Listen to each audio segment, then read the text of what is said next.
Mendadak kaya setelah menemukan emas di sungai desa Hirubagja, Qasim langsung menikahi Laras dan hidup sejahtera sebagai tuan tanah. Kehidupan berjalan begitu tenang tanpa ada permasalahan apapun. Qasim merasa sangat bahagia hingga senantiasa bersyukur yang tak terhingga. Hingga kemudian saat anak pertamanya lahir, guncangan hebat menerpa keluarga bahagia itu. Konon, orang pintar meyakini jika anak itu dirasuki arwah haus darah yang datang meneror setiap malam. Tak hanya keluarga Qasim, warga satu kampung ikutan jadi korban. Akankah teror bayi penghisap darah berhasil dihentikan? Berikut ceritanya. Semua bermula tepat setelah Qasim menikahi Laras dan tinggal di rumah megah tepi ladang. Laras yang hamil besar melangkah perlahan mengikuti suaminya untuk masuk ke dalam rumah. Qasim menegaskan jika kehidupan mereka kini akan terus makmur dan sejahtera. Kini mereka terbebas dari nestapa dan tak akan dipandang rendah orang lain lagi. Malam harinya berbekal lentera dan cangkul, Dorman mencangkul kuburan leluhur yang terkenal keramat di desanya. Ia mendapatkan peta kuno itu dari seorang dukun ilmu hitam yang tidak diragukan lagi kesaktiannya. Langit yang mendung mulai bergemuruh disertai petir yang menyambar kapan saja. Dorman pun panik karena misinya belum tuntas meski sudah mencari sekian lamanya. Berjalan sendirian di hutan membuat pria itu linglung tak tahu arah.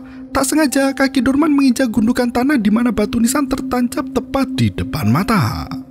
Alang-alang yang menghalangi pandangan disingkapnya perlahan. Dari nisan itu tertulis makam nenek buyut Dorman bernama Albert Dominic.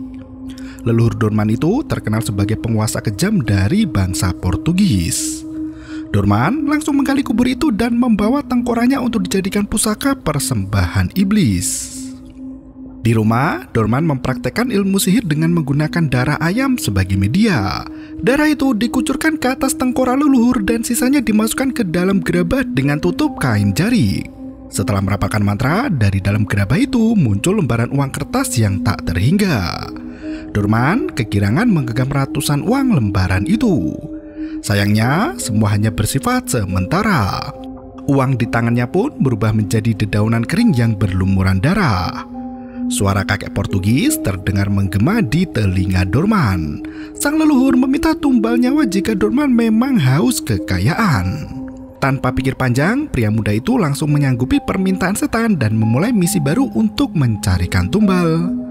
Dan film pun dimulai. Keesokan paginya, warga digegerkan dengan pengumuman akan adanya gerhana bulan nanti malam. Mereka berkeliling menyiarkan kabar yang diteruskan warga dari mulut ke mulut. Pak Kades menghimbau agar ibu dan anak-anak tetap tinggal di dalam rumah saat terjadi gerhana agar tidak diculik setan. Di waktu yang sama, Laras yang hamil tua pergi ke rumah Maati untuk membeli ramuan jamu tradisional. Maati sampai cemas melihat Laras berjalan kaki jauh menuju ke rumahnya. Ia memijat kaki ibu hamil itu, sementara pembantu Maati yang bernama Heti menyodorkan pesanan Laras. Istri Qasim sangat berbahagia tak sabar menunggu anak pertama mereka lahir. Terlebih, Qasim sudah menantikan untuk meminang bayi anak laki-laki. Maati justru berkata jika dari bentuk perutnya anak Laras nanti kemungkinan berjenis kelamin laki-laki. Setelah memberikan sejumlah uang, Laras pamit pulang. Di tempat lain, Qasim sedang menagih hutang pada para debitur yang gagal bayar. Ia memaksa pria itu untuk menyerahkan tanahnya karena bunga pinjaman tak mungkin bisa dilunasi lagi. Dengan cara kasar, Qasim membawa anak buahnya untuk memberi pelajaran pada korbannya. Di tengah teriknya matahari, Laras memilih jalan memutar agar tak kepanasan di jalan. Ia menyusuri tengah hutan yang rimbun dan penuh semak belukar. Tak disangka, Laras justru berpapasan dengan anjing liar hitam yang langsung mengejarnya. Meski sedang bunting besar, Laras berlari kencang menyelamatkan diri dari ancaman anjing itu. Ia sampai membuang jamu yang baru dibeli dari tempat Maati. Malam harinya Laras masih berlari hingga kakinya tersandung dan jatuh terjungkal. Anjing hitam yang mengejar kini berubah menjadi sosok Dorman yang meniupkan asap rokok tepat di wajah Laras. Sontak, wanita itu tak sadarkan diri hingga tak tahu apa yang terjadi. Saat terbangun, Laras tertidur di pusara orang Portugis dengan tanah yang bergemuruh dan longsor ke liang lahat. Laras berteriak minta tolong namun tak ada warga yang mendengar. Wanita hamil itu terjebak di dalam lubang tanah hingga beberapa jam tak bisa keluar. Setelah mengetahui istri tercinta belum pulang juga, Qasim membawa warga satu desa untuk mencari di mana keberadaan Laras. Mereka beramai-ramai pergi menyusuri area persawahan meski tahu malam itu akan terjadi gerhana bulan. Dengan membawa kentongan pertanda bahaya, semua warga berbondong-bondong keluar dari rumah masing-masing untuk menyelamatkan Laras. Sementara itu, Laras berada di dunia gaib yang mengerikan dan berwarna merah seperti di neraka. Sosok hantu Portugis menghampiri wanita hamil itu dengan kepala botaknya dan tertawa terbahak-bahak.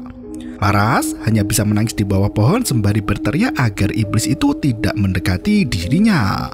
Naasnya, iblis Portugis itu justru menggauli Laras yang tengah hamil besar hingga darah mengucur membasahi tanah. Samar-samar, teriakan Laras sampai juga ke telinga Qasim.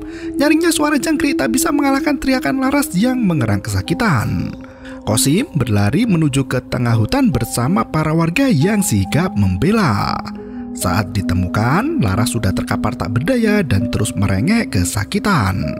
Mati bersama para warga membantu menyelamatkan Laras dan tubuhnya ditopang pulang. Qasim terperangah melihat batu nisan berada di hadapannya. Ia tak sempat membaca nisan siapa yang dimakamkan sendirian di dalam hutan. Qasim langsung lari menenangkan istri yang ketiban sial di masa hamil tua. Dengan sabar, Mati mengurut pinggang Laras yang bergeser karena terjatuh cukup kencang. Laras terus menangis mengkhawatirkan nasib si jabang bayi dalam kandungan. Di ruang tamu, Qasim masih bersama anak buahnya untuk berjaga-jaga. Ia menegaskan agar kesialan yang menimpa Laras malam itu tidak dibicarakan dan disebarluaskan. Qasim tak mau ada rumor buruk yang menurunkan harkat martabat keluarga.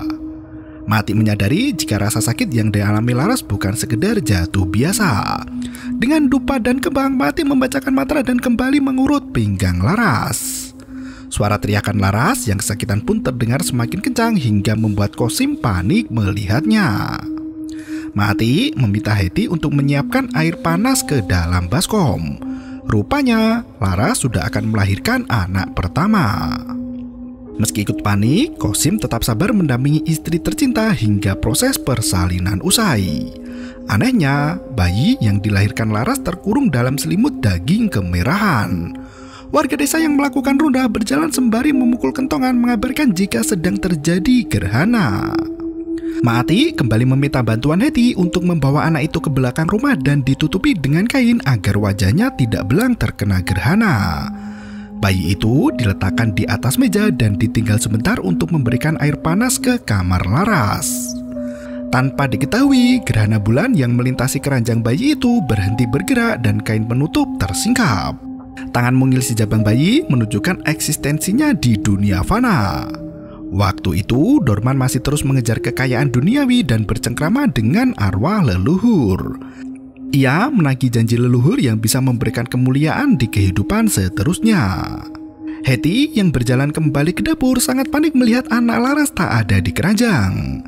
Suara tangisan bayi terdengar lantang berada di lumbung padi. Hetty mendekati suara itu dan melihat bayi ajaib berambut putih seperti kakek-kakek. Tampaknya ilmu sihir Dorman berhasil menghidupkan leluhurnya lagi ke dalam jasad seorang bayi. Hetty diserang oleh bayi saat mencoba menggendongnya. Bayi itu menggigit tepat di urat leher Hetty dan menghisap habis darah perawan. Karena Hetty tak kunjung kembali, Qasim menyusul ke dapur dan mendapati gadis itu tergeletak tak bernyawa. Maati turut histeris melihat pembantunya terkapar bersimbah darah. Benar saja, Dorman berhasil menyurap darah menjadi uang kertas yang tak terhitung banyaknya. Uang itu terus tumbuh meski sudah diambil berapapun jumlahnya. Qasim terpaksa meminta bantuan Maati untuk menguburkan jasad Hetty. Ia tak ingin ada seorang pun yang tahu keanehan si anak semata wayang. Maati pun menurut pada perintah majikan dan mengangkat tubuh Hetty dinaikkan ke atas delman. Setelah mengubur jasad Hetty, Qasim dan Maati kembali ke rumah sibuk mencari keberadaan anak bayinya. Samar-samar terdengar suara tangisan bayi dari semak belukar. Qasim mendekati suara itu dan melihat sang buah hati dalam kondisi normal tanpa celah. Ia berlari membawa bayinya masuk ke dalam kamar dan mengabarkan pada istri tercinta jika anak mereka berkelamin pria. Laras bertanya mau diberi nama siapa anak mereka itu. Setelah berpikir panjang, akhirnya Qasim memberi nama anak itu Hadi Nugraha. Laras tertawa riang dan berkata hendak memanggil anak itu dengan panggilan Didi.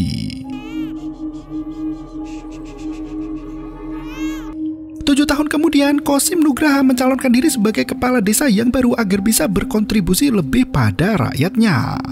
Pagelaran pentas seni pun digelar secara meriah untuk menarik perhatian warga. Qasim berusaha keras merebut kekuasaan dan mengalahkan rival terberatnya, yaitu Kang Soleh nomor 1. Untuk merayakan sunatan putra pertama, Qasim mengundang semua warga desa ke rumahnya. Soleh pun turut datang menghadiri undangan demi menjalin silaturahmi antar pesaing politik. Qasim justru berkata jika dirinya lahir dan besar di desa itu tak seperti Soleh yang hanya numpang di desa mereka. Laras sampai menghentikan pembicaraan di antara dua kubu agar perayaan hajatan keluarga berjalan lancar. Sebelum sunat, Didi diarak keliling kampung sambil dipotret untuk kenang-kenangan. Anak itu sangat menikmati pementasan debus dari seniman ahli dan profesional. Sementara itu, Dorman masih mengintai perkembangan bayi ajaib yang kini mulai beranjak dewasa. Hanya dengan menggosok gelang hitam di lengan Dorman, sorot mata Didi langsung berubah murka. Ia menyihir para pemain debus itu menjadi lemah dan hilang ajinya. Semua orang yang memerankan kekuatan itu tunggang langgang menghadapi maut. Tangan dan lidah yang putus membuat warga ketakutan dan lari menjauhi arena pertunjukan. Anak itu tertawa cekikikan seolah iblis di dalam tubuhnya puas melihat manusia tersiksa. Setelah pentas usai, Didi dibawa masuk ke dalam rumah untuk dilakukan operasi sirkumsisi. Pak Mantri yang menyunat pun harus melakukan adegan di hadapan orang tua Didi agar bentuknya pas dan akurat. Saat pisau digoreskan ke kulup, pisau tajam itu langsung bengkok seolah kulit Didi tak mempan dilukai sajam. Qasim keheranan melihat mantrinya bingung. Tukang sunat menjelaskan jika burung Didi tak bisa disunat karena pisaunya tak bisa tembus. Seorang warga tertawa dan berkata jika burung Didi sudah mengeras. Tawa warga terdengar semakin kencang hingga membuat si kecil Rini kesal dan mencoba membungkam tawa warga. Saat azan berkumandang, Didi langsung menutupi telinga seolah enggan mendengar lantunan suci itu. Anak itu berlari ketakutan meninggalkan kerumunan warga yang menertawainya. Tukang sunat menunjukkan pisau yang bengkok pada Qasim seraya berkata jika kasus Didi sangat langka dan belum pernah ada. Kemungkinan besar anak itu ada yang merasuki hingga menjadi kebal dan tahan goresan. Karakter Qasim yang memang temperamental langsung menampar tukang kitan dan menyalahkan bahwa pisaunya palsu. Ia meminta semua orang untuk bubar hingga acara hitanan pun gagal total. Maati sama cemasnya dengan tukang hitan itu dan mencoba mengingatkan Qasim. Namun keangkuhan hati Qasim tidak mau menerima keanehan sang putra tercinta. Maati mengeluhkan jika dirinya sedang membutuhkan banyak uang. Qasim memberikan segepok uang lembaran dan mengancam agar Maati tidak buka mulut terkait tragedi masa lalu putranya. Laras bergegas menghampiri Didi untuk menenangkan teriakan anak itu yang terdengar semakin kencang. Malam harinya, tukang fotografer hendak mencetak hasil jepretan di acara sunatan Didi. Beberapa kejadian aneh yang menimpa sampai membuat tukang fotografer itu terkejut sampai jatuh. Foto Didi yang dicetak terlihat berwajah tua dengan rambut penuh uban di kepala. Barang benda di ruangannya turut bergetar dan terjatuh seiring dengan listrik yang padam seketika. Pria itu bergegas mengambil deretan kertas foto belum jadi agar tidak rusak menggores lantai. Tiba-tiba ia sangat ketakutan melihat hasil jepretannya sendiri yang disusul dengan lampu kamera sekilas menyala. Pria itu menengok ke belakang yang ternyata sosok hantu kepala botak asik memotret dirinya. Seketika itu, Kosim terbangun dari tidurnya dan beranjak ke kamar anaknya. Di waktu yang sama, pria tukang foto kabur dari rumahnya sendiri dengan mengendarai sepeda. Sosok tangan hantu tampak mencengkeram perutnya dan sosok Didi tampak berdiri di tengah jalan, membuat tukang foto itu banting setir memasuki hutan. Ia berjalan ke jalan raya untuk kembali pulang, namun naasnya mobil truk menabrak begitu saja. Saat Kosim masuk ke kamar anaknya, ia tidak melihat Didi berbaring di ranjangnya. Ia mencari kemana perginya anak itu. Belum sempat keluar dari pintu kamar, anak itu tiba-tiba memanggil dari dalam kamarnya. Sosok Didi muncul secara misterius di atas ranjang. Kosim menutup dan menemukan jejak berdarah di kaki anaknya. Sebenarnya Kosim sudah tahu ada yang aneh dengan Didi, namun ia tetap enggan menerima kenyataan. Esok paginya, Didi sempat dibully teman sekolahnya karena tidak jadi disunat. Rini, putri Kang Soleh pun sigap membela Didi dan mengusir anak nakal yang mengganggu Didi. Si anak nakal amat tak terima diusir oleh Rini dan melempar ular ke tubuh anak itu. Rini yang ketakutan melompat ke dalam air hingga tubuhnya terseret derasnya arus sungai. Didi berlari menghampiri Rini yang hampir saja wafat diterjang bebatuan tajam. Di tempat lain, kesaktian Dorman kini semakin diakui banyak orang. Ia juga memiliki pengikut setia yang gemar cari pesugihan.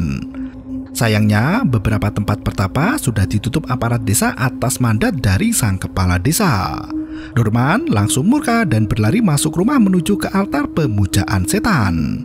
Suara iblis berbahasa Portugis kembali menggema memerintahkan Dorman untuk menyerang siapapun yang menghalangi praktek sihir serta pesugihan.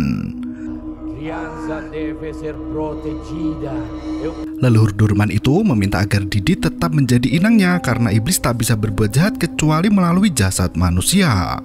Kang Soleh yang masih menjabat sebagai kepala desa saat itu kedatangan tamu pemuka agama sekaligus guru spiritualnya bernama Ustadz Yesa. Ia berkata sudah menutup tempat keramat yang sering dijadikan ajang pencarian kekayaan instan. Tak berselang lama, Rini pulang ke rumah dengan kondisi badan basah kuyup. Mereka menjamu Didi dengan makan siang istimewa karena sudah menyelamatkan Rini yang terseret arus sungai. Pak Ustadz Yasa meminta Rini untuk membaca doa sebelum makan bersama. Rini pun membaca doa berbahasa Arab sementara Didi hanya terdiam mendengar kalimat itu. Ustadz Yasa mengajarkan bacaan doa pada Didi dan meminta anak itu untuk mengulang kalimat darinya. Didi terus terdiam dan berlari meninggalkan rumah Rini. Didi berjalan pulang ke rumahnya melewati pasar yang ramai oleh penjual. Para penjual saat itu mendapatkan hadiah dari Kosim yang berambisi memenangkan pemilihan kepala desa mengalahkan Soleh. Saat melintasi persawahan, Didi melihat anak lain hendak memancing menggunakan alat pancing sederhana. Niat busuk setan mulai mencuat dan mengajak Didi untuk berbuat kejahatan. Didi mendorong anak itu hingga terjebur ke dalam sungai dan melarikan diri masuk ke pabrik batu bata. Ia mencari kemana Didi pergi dan berlari mengitari pabrik batu bata itu. Seketika terdengar suara tawa kakek-kakek Sugiono. Anak itu berjalan mendekati sumber suara yang ternyata anak itu berlari meminta tolong hingga tertabrak delman yang melintasi hutan. Kaki anak itu patah sampai lepas dan terbalik ke belakang. Didi pulang ke rumah untuk makan siang dan langsung bermain sepedaan di halaman. Laras sangat terkejut melihat meja makan yang porak-poranda dihancurkan Didi. Tak berselang lama, Rini dan ibunya Yuni datang berkunjung untuk mengembalikan baju seragam Didi yang basah setelah menyelamatkan Rini. Di waktu yang sama, Didi mendengar bisikan yang berasal dari kandang kambing. Rini beralih ke belakang rumah untuk menemui Didi. Anehnya, sepeda anak itu sudah terjengkang dan terjadi keributan di dalam kandang kambing. Rini berjalan ke arah kandang sembari memanggil Didi, namun tiba-tiba anak itu muncul dari belakang dengan mulut membekas merah darah. Yuni saat itu mengajak Laras untuk datang ke pengajian dan membaca Al-Quran bersama. Laras mengaku tak bisa membaca huruf Arab karena tidak pernah belajar dari semenjak kecil. Yuni membujuk Laras untuk belajar bersama agar mendapat kebaikan dalam hidup. Laras pun akhirnya mau ikut ke pengajian bersama Yuni. Saat Laras siap-siap dan berganti pakaian, Rini masih bermain sepedaan bersama Didi. Kala itu, Rini belum bisa mengayuh sepeda dan didorong Didi dengan kencang menuju ke arah sumur tua. Saat sepeda Rini hendak terjebur ke dalam sumur, Didi menghentikan dengan tangannya dan berkata jika dirinya akan selalu menjaga Rini. Laras sudah siap dengan selendang dan setelan kebaya. Ia melangkah pergi bersama Yuni dan meninggalkan Rini dan Didi di rumahnya. Qasim tiba-tiba muncul dengan kalimat umpatan yang memekakan telinga. Ia terus menegaskan pada bawahannya agar cerita tentang Ahmad tidak menyebar ke mana-mana. Melihat Laras sudah berdandan rapi, Qasim duduk dengan bersungut-sungut. Ia berkata jika Ahmad, anak Pak Asep, patah tulang kaki setelah ditabrak kuda milik Qasim. Kusir yang mengendalikan laju delman berkata jika kudanya tiba-tiba menggila dan kehilangan arah. Laras menawarkan diri untuk memberikan uang ganti rugi ke rumah Pak Asep sekalian menjenguk Ahmad yang patah kakinya. Mendengar hal itu, Yuni bersikeras untuk ikut menemani Laras menjenguk Ahmad. Qasim justru menolak dan berkata jika Yudi mau curi muka di hadapan warga agar suaminya soleh menang menjadi kades lagi. Meski dilarang keras, Yuni dan Laras tetap pergi berdua menjenguk Ahmad, anaknya Pak Asep.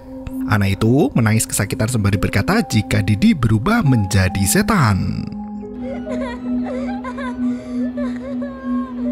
Di waktu yang sama, Qasim memergoki satu kambingnya mati kehabisan darah. Malam harinya, Laras bertanya Didi tentang kondisi Ahmad yang terus berteriak memanggil nama Didi. Anak itu berbohong dan mengatakan jika dirinya tak tahu apa-apa. Laras mengadukan hal itu pada Qasim karena Ahmad terus menyebut nama Didi yang menuduh Didi berubah menjadi setan. Qasim menaikkan nada suara pertanda marah besar. Ia berkata jika Ahmad celaka karena kuda tak bisa dikendalikan bukan karena Didi ataupun setan. Ia meminta Laras untuk membela Didi, anak semata wayang mereka berdua. Aris, ajudan Qasim, datang larut malam untuk membicarakan strategi politik. Ia mengabarkan jika Dusun Kaler dan Kulon menyatakan bersedia mendukung Qasim, namun Dusun Wetan masih condong ke Kang Soleh. Qasim memaksa untuk menyebar uang di Dusun Wetan lebih banyak lagi. Aris menuturkan jika warga Dusun Wetan akan tetap memilih Soleh meski uangnya diambil juga. Dari halaman rumah, Dorman muncul dan menawarkan kemenangan. Dorman berkata jika ia tak suka dengan Soleh yang suka menakut-nakuti warganya dengan embel-embel dosa dan haram. Qasim menolak tawaran kerjasama dari Dorman dan berkata jika ia bisa menang dengan jeripayah dirinya sendiri. Sembari melangkah pergi, Dorman berkata jika Qasim akan menyesal suatu saat nanti. Tukang hitan kembali datang dan berkata jika ia mendengar kecelakaan yang menimpa Ahmad. Ia memperingatkan Qasim untuk mengambil langkah agar Didi bisa selamat. Dengan angkuhnya, Qasim mengusir pria itu dari rumahnya dan mengancam akan membunuh siapa saja yang menghina Didi.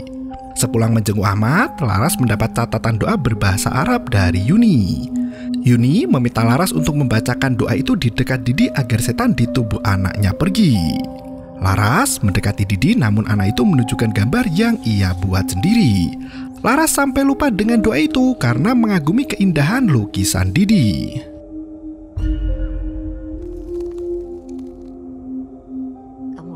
Tampaknya Laras berhasil disihir oleh Didi dan berhenti mencurigai anaknya. Sembari bermesraan di kamar bersama Qasim, Laras mengabarkan jika dirinya tengah hamil lagi.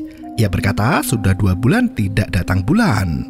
Qasim menyambut kabar baik itu dengan penuh kegembiraan. Di tempat lain, tukang hitan itu kini menjadi sasaran teror iblis yang merasuki tubuh Didi. Ia dihadang tangan iblis yang menghentikan laju sepeda. Pria itu menyingkirkan tangan si hantu dan tancap gas pergi. Ban roda sepeda itu pun sampai penyok karena ngebut di jalanan off-road. Ia mendorong sepedanya melewati jembatan namun tiba-tiba sepeda lain bergerak sendiri dan jatuh di depannya. Sosok Didi muncul di belakang berubah menjadi kakek tua yang berlari mengejar pria itu. Tengkorak kepala pria itu digigit sampai berlubang dan kelihatan otaknya. Merasakan pusing yang menyiksa, pria itu terjungkal hingga terjun ke dalam sungai. Suara tawa iblis di dalam tubuh Didi pun terus menggema seiring dengan kejadian buruk yang silih berganti menimpa warga desa. Qasim saat itu panik mengetahui anaknya tak ada di dalam kamar. Ia bersembunyi di bawah rak untuk menunggu Didi kembali pulang. Tak berselang lama, angin disertai daun kering membawa Didi tidur di atas ranjang. Qasim memeluk putranya sambil menangis teringat masa lalu Didi saat baru saja dilahirkan ke dunia. Pagi harinya, Qasim berkampanye dengan menggunakan gerobak dorong. Sementara Soleh mengumpulkan warga untuk memberi pidato terkait visi misi selama menjabat jadi kades. Ia menegaskan jika desanya itu tak layak menyandang gelar angker maupun keramat. Saat mereka sibuk dengan pemilu, Laras memilih untuk sibuk berhijrah dan mempelajari agama Islam. Ia berlatih membaca Al-Quran bersama Yuni dan beberapa warga desa lainnya.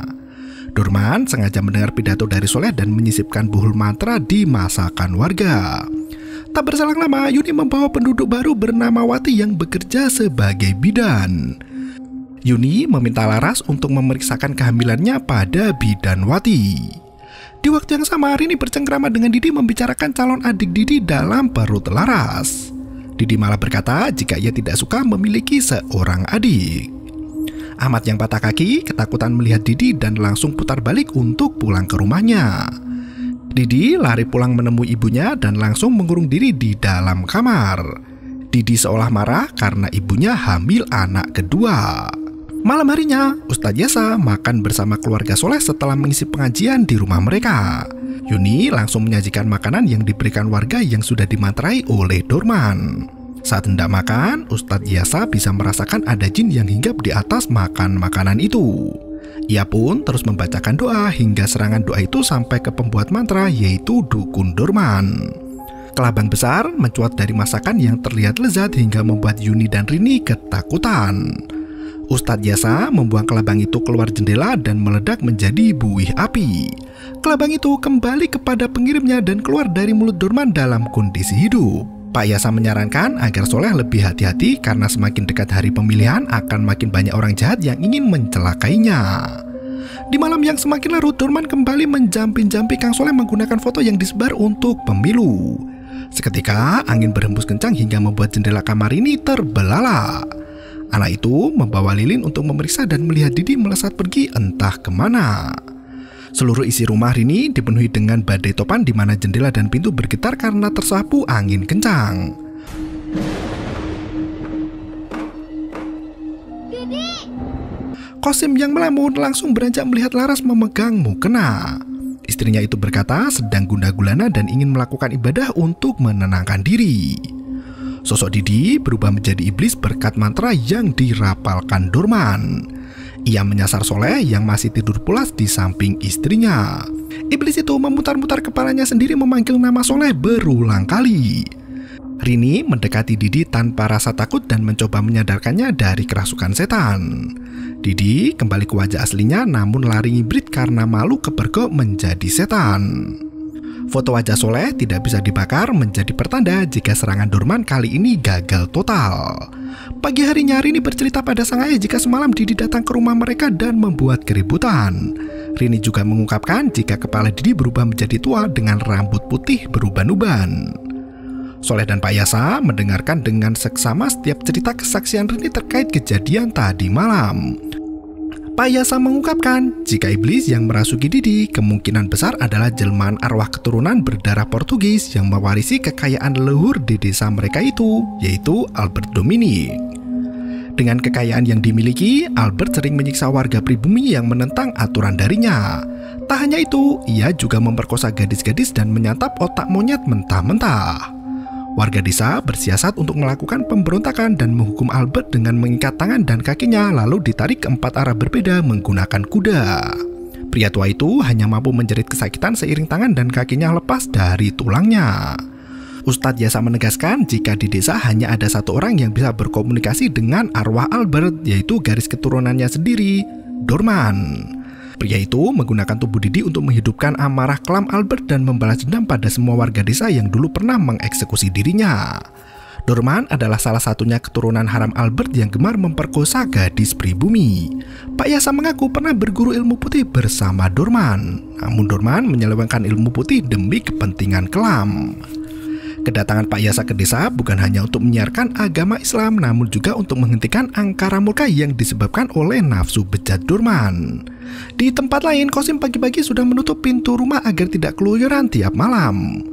Dorman berbisik dari balik pepohonan jika kayu dan paku tidak akan bisa menghalangi kekuatan gaib. Aris berkata jika mati minta banyak uang untuk merebut suara dusun wetan. Kosim tertawa girang. Ia berkata jika manusia tidak akan tahan dengan godaan uang. Ia meminta Aris untuk memberikan lebih banyak uang demi memenangkan pemilu. Didi pulang lebih awal untuk menjaga ibunya dari sesuatu yang benci pada kehamilan kedua. Saat Laras sibuk menjemur pakaian, Didi tiba-tiba berteriak minta tolong dan posisi sudah bertengger di bibir sumur. Laras berlari menyelamatkan anaknya, namun wajah Didi tiba-tiba berubah menjadi kakek tua. Sosok iblis itu menyeret Laras masuk ke dalam sumur dan tenggelam di sana. Didi meloncat keluar sembari memperhatikan tingkah ibunya yang hampir mati kehabisan udara. Laras tak lupa melafalkan doa yang ia hafal setelah ikut pengajian di rumah Yuni. Si kecil Didi malah kegirangan dan sepedaan mengitari sumur itu. Bacaan doa Laras sampai ke telinga Didi dan membuat anak itu berteriak kesakitan. Kosim bergegas menghampiri anaknya, namun mata anak itu memutih dan berlari kencang meninggalkan ayahnya. Di dalam sumur terlihat Laras mengapung tak sadarkan diri. Kosim langsung terjun untuk menyelamatkan istri tercintanya itu. Yuni mencoba membantu memeriksa kondisi Laras dan berkata jika bayi dalam kandungan Laras baik-baik saja. Saat tersadar, Laras menangis sembari berkata jika Didi menarik tangannya hingga jatuh ke dalam sumur. Laras yakin putranya itu kerasukan setan karena tidak mungkin seorang anak bisa mencelakai ibunya. Ia meminta Kosim untuk ambil tindakan, namun jika semua itu salah, maka mereka berdua harus bertobat. Di tempat lain, Aris memberikan uang dengan jumlah sesuai dengan permintaan Maati. Setelah mendapat uang imbalan, Aris meminta Maati untuk datang ke rumah Kosim. Ia menuturkan bahwa Laras baru saja terjatuh dan masuk ke dalam sumur. Maati langsung berkata jika semua kesialan di rumah Kosim terjadi karena ada bayi siluman. Makhluk itu tidak menerima adiknya lahir dan melakukan segala cara untuk menghabisi nyawa Laras. Matik dibonceng Aris ke rumah Kosim, namun motornya mogok saat melewati hutan rimba. Terlintas sosok Didi muncul mengagetkan Matik yang ketakutan. Saat Aris memeriksa, iblis itu loncat menikam dirinya hingga tak terlihat lagi ke dalam kegelapan malam. Matik mengambil korek api untuk memeriksa kondisi Aris. Namun pria itu sudah dimakan otaknya oleh iblis bermuka dua. Kosim kembali menyadari jika Didi tak ada di rumahnya. Ia mengerahkan semua pelayan untuk mencari Didi sampai dapat. Di waktu yang sama Maati menangis ketakutan dan berlari meminta bantuan warga. Ia sampai di toilet umum dan memilih untuk bersembunyi di sana. Di balik pintu rotan, Didi terlihat mengejar Matik dan mencari keberadaan wanita itu. Tiba-tiba Matik menangis ketakutan sementara Albert tertawa di atas penderitaan. Dari bawah kloset muncul tangan iblis mencakar Matik dan menghancurkan perut wanita itu sampai meledak. Anak buah Kosim yang melihat Didi tidak berani menangkapnya karena tubuh anak itu dipenuhi darah dan terlihat seperti setan. Warga yang menemukan jasad Matik langsung memukul kentongan tanda bahaya. Dorman masih berusaha keras untuk menyantet Soleh yang mana kali ini foto berhasil terbakar habis. Setelah mendengar tanda bahaya, Soleh pergi menjemput Yuni yang sedang merawat Laras di rumah Kosim. Ia meninggalkan Rini seorang diri di rumah dan berpesan agar anak itu tidak keluyuran hingga ia kembali. Baru beberapa langkah keluar dari rumah, Soleh disambut Didi yang sudah berlumuran darah. Didi merangek minta tolong seolah dirinya adalah korban. Rini mengintip dari balik pintu berharap Didi baik-baik saja. Soleh meraih tubuh Didi yang jatuh pingsan. Dari dalam rumah, Rini menyadari jika anak yang dipeluk ayahnya bukan Didi yang sebenarnya. Ia berteriak memanggil sang ayah agar menjauh dari anak itu. Sayangnya, teriakan Rini sama sekali tak terdengar dan Soleh buru-buru menggendong Didi untuk masuk ke dalam rumah. Tiba-tiba, sosok Didi kembali berubah menjadi Albert Dominic dan mulai menyerang untuk memakan otak Soleh. Rini yang dikunci di dalam rumah hanya bisa berdoa memohon pada Allah Subhanahu wa Ta'ala agar nyawa ayahnya diselamatkan dan dilindungi dari makhluk jahat. Tak lama setelah usai membaca doa, pintu rumah yang semula terkunci bisa membuka kembali. Rini berlari menghampiri ayahnya dan berusaha membujuk Didi agar mau melepaskan sang ayah. Pak Yasa sudah mengetahui kelakuan Dorman dan langsung menyambangi kediaman pria itu. Perkelahian di antara mereka berdua terjadi dan tak dapat terelakkan. Soleh membawa Didi pulang ke rumah Kosim setelah pingsan karena mantra Dorman mulai melemah. Dorman menyiram Yasa dengan darah ayam dan membuat pria itu kabur ke rumah Kosim. Yasa tahu jika Didi sudah dibawa pulang oleh Soleh dan langsung menjelaskan pada Kosim jika tubuh anak itu dinaungi iblis. Pak Yasa segera meruqyah anak itu dengan mulut ditutupi kain putih. Anak itu menggeliat kesakitan dan terus menjerit minta tolong. Yasa tak henti membaca doa hingga tubuh Didi melayang di udara. Tak berselang lama, tubuh Didi kembali tenang di mana iblis Portugis mulai bisa dikendalikan. Iblis itu langsung menyerang Dorman dengan wujud kepala tanpa badan. Dorman lari tunggang langgang ketakutan hingga masuk ke dalam hutan. Didi berubah menjadi hantu tua yang menggeliat kesakitan. Anak itu bangkit dan memutar kepalanya 360 derajat. Sosok itu merangkak ke langit-langit rumah, berdiri terbalik menatap ibunya. Qasim langsung melindungi Laras dan disambut Yasa yang kembali meruqyah Didi. Iblis itu menagih janji pada Qasim dan menyerang Yasa dengan cekikan yang luar biasa kuatnya. Laras membisikkan doa di telinga Didi sementara Qasim menahan tubuh dan kaki anak itu. Setelah beberapa kali membaca doa, Didi kembali ke wujud normalnya dan Aku yang anakmu. Anak itu kembali kerasukan lengkap dengan efek berasap-asap. Yasa terus berdoa meski tekanan di ruangan itu semakin terasa berat. Setelah kejang-kejang, wajah kakek Albert menghilang berganti dengan wajah rupawan Didi yang telah siuman. Didi langsung memanggil Rini serta ayah ibunya. Dorman merangkak ke makam kakeknya sembari menangis minta ampun. Hantu Portugis itu menyeret Dorman ke dalam liang lahat dan tidur berdua dalam satu keranda. Setelah anaknya berhasil disembuhkan, Qasim berterima kasih pada Soleh dan Pak Yasa yang tetap baik membantunya. Ustadz Yasa menasihati jika harta tidak bisa dijadikan jaminan apalagi pelindung keluarga. Agar hidup sentosa sejahtera, akhlak dan tindakan harus mengarah pada ridho Allah sehingga rahmat dan lindungannya senantiasa melingkupi. Qasim mengaku hendak bertobat atas kesalahan di masa lalu. Ia meminta arahan dari Ustadz Yasa untuk menyempurnakan ibadah. Keesokan paginya hasil pemilihan desa berhasil dimenangkan oleh Qasim. Sebelum resmi menjabat, Qasim meminta maaf pada para warga jika selama ini banyak melakukan kesalahan. Meski menang, Qasim memberikan jabatannya pada Soleh Bahrudin yang nyata kerjanya dan nyata hasilnya. Tak hanya memberikan jabatan, Qasim juga memberikan semua tanah miliknya untuk dibagikan pada yang berhak menerima, termasuk mensukseskan program desa. Burung Didi kini bisa dipotong dengan mudahnya di tangan Pak Yasa. Tak lupa Rini turut menyaksikan dan duduk di bawah meski matanya sempat ditutupi oleh sang ayah. Qasim menenangkan Didi yang menangis kesakitan. Dan malam harinya Qasim mendengar teriakan Laras yang merintih kesakitan. Teriakan itu berganti dengan suara tangisan bayi. Qasim dan Didi bersyukur akhirnya adik Didi lahir dengan selamat. Saat mereka hendak masuk kamar, bidan yang membantu persalinan berlari keluar dengan leher berdarah-darah. Ternyata gantian Laras yang kini kerasukan setan dan menagih janji Qasim. Dan film pun berakhir. Di remake dari tahun film 1982 dengan judul yang sama, selaku sutradara, Rako Prajitno banyak menambahkan unsur baru ke dalam rangkaian kejadian mistis si bayi ajaib. Penonton dibawa ke dalam petualangan gaib di mana periode waktu tidak terdefinisikan secara pasti. Sentuhan agama dan tahayul menjadi ciri khas dongeng rakyat jelata yang masih banyak dipercaya. Di beberapa adegan, sosok bayi ajaib masih terlihat seperti boneka, tak jauh berbeda dari film aslinya. Meski demikian, jumpscare yang disajikan efektif membuat bulu kuduk bergidik melihatnya. Terima kasih dan sampai jumpa. Yo, bermau itu ketarik.